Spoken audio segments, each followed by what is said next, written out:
राम का धाम के पिछले भाग में हमने स्वतंत्र भारत में राम जन्मभूमि की स्वतंत्रता के लिए लड़े गए सबसे बड़े संघर्ष को देखा।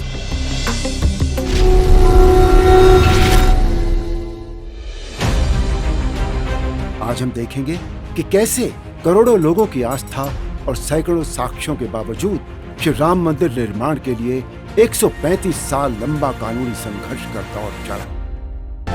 जब पहली बार अदालत पहुंचा राम मंदिर का मामला, जब निर्मोही अखाड़ा ने डिप्टी कमिश्नर फैजाबाद को अर्जी देकर मंदिर बनाने की अनुमति मांगी, जो नामंजूर हो गई। इसके बाद महंत रघुवर दास पहली बार इस मामले को न्यायालय के समक्ष ले गए।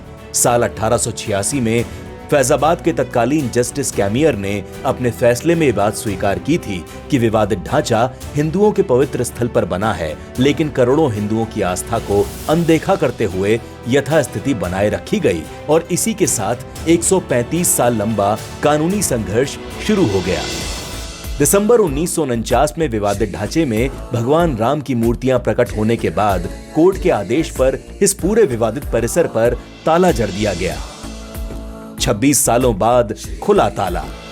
1985 में उमेश चंद्र पांडे नाम के एक युवा वकील ने राम जन्मभूमि परिसर में पूजा अर्चना करने के लिए ताला खोले जाने की कोर्ट से अनुमति मांगी, जिसके बाद 1 फरवरी 1986 को फैजाबाद कोर्ट ने लोगों को परिसर में पूजा करने की अनुमति देते हुए ताला खोलने का आदेश जारी कर दिया।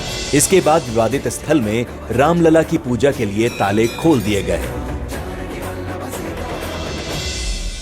30 सितंबर 2010 को इस 125 साल पुराने इस मामले में ऐतिहासिक फैसला सुनाते हुए इलाहाबाद हाई कोर्ट की लखनऊ पीठ ने विवादित जमीन को 3 हिस्सों में बांटते हुए केंद्रीय गुम्मद के नीचे का मुख्य हिस्सा रामलला विराजमान को सौंपने का फैसला सुनाया।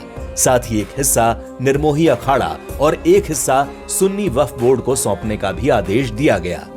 लेकिन राम मंदिर के लिए चल रहा संघर्ष अभी भी समाप्त नहीं हुआ था।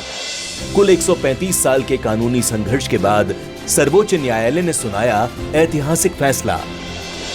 आखिरकार साल 2019 में वो शुभ समय आया जब 500 सालों के संघर्ष के बाद देश के सर्वोच्च न्यायालय ने शास्त्रों, विदेशी अभिलेखों, ASI की रिपोर्ट तथा अन्य साक्ष्यों को आधार मानकर ऐतिहासिक फैसला सुनाते हुए ये संपूर्ण भूखंड रामलला विराजमान को सौंपते हुए राम मंदिर निर्माण के मार्ग को प्रशस्त कर दिया।